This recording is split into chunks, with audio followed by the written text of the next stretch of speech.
This form of expression is something that everyone has experienced. It's a universal language with different dialects from all over the world. From punk to classical, jazz to hip-hop, trance to bluegrass, the evolution of music is a global phenomena. Whether it's for weddings, funerals, in fact, any sort of event, music evokes the emotion and tone of the occasion. It brings people together. Music can be the catalyst for promoting social issues like Live Aid, Sound Relief, and Earth Hour. But how effective is music in promoting the cause?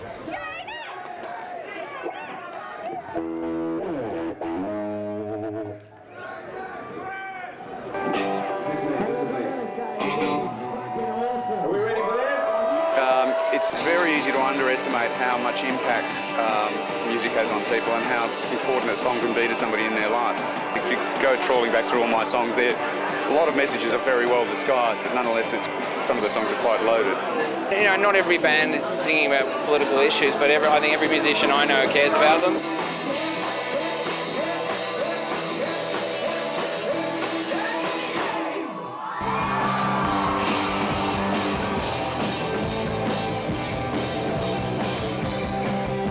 I mean, I've learned a lot about social issues and politics and stuff through music, and I don't think I'm a great public speaker or anything like that, but what I can do is sort of, you know, pick up my guitar and get behind a cause, and that enables other people to listen, so it's very powerful, you know, they work well together.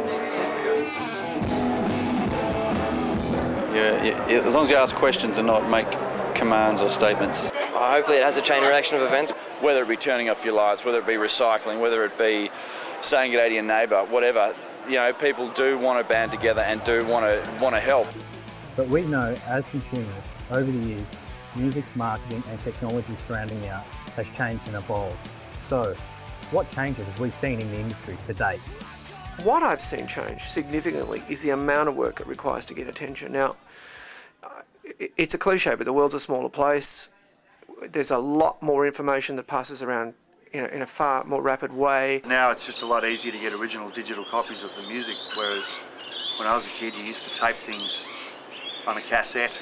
You'd borrow your mate's records and steal music that way.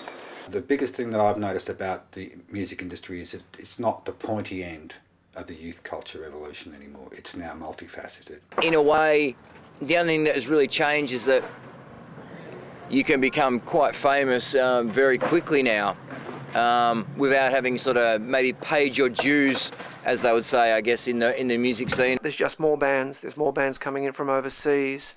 The tyranny of distance doesn't appear to be the biggest issue that it once was. You can bring your band in from Canada and play at the Corner Hotel for a couple of nights and do all of that stuff. You get a lot of attention through MySpace, you get a lot of attention through Facebook's Twitter and all of the other mediums. I honestly don't know where it's all heading. It's in such a strange precipice that people don't know where it's going to head just because of the failing record sales, but I mean live shows are just as good.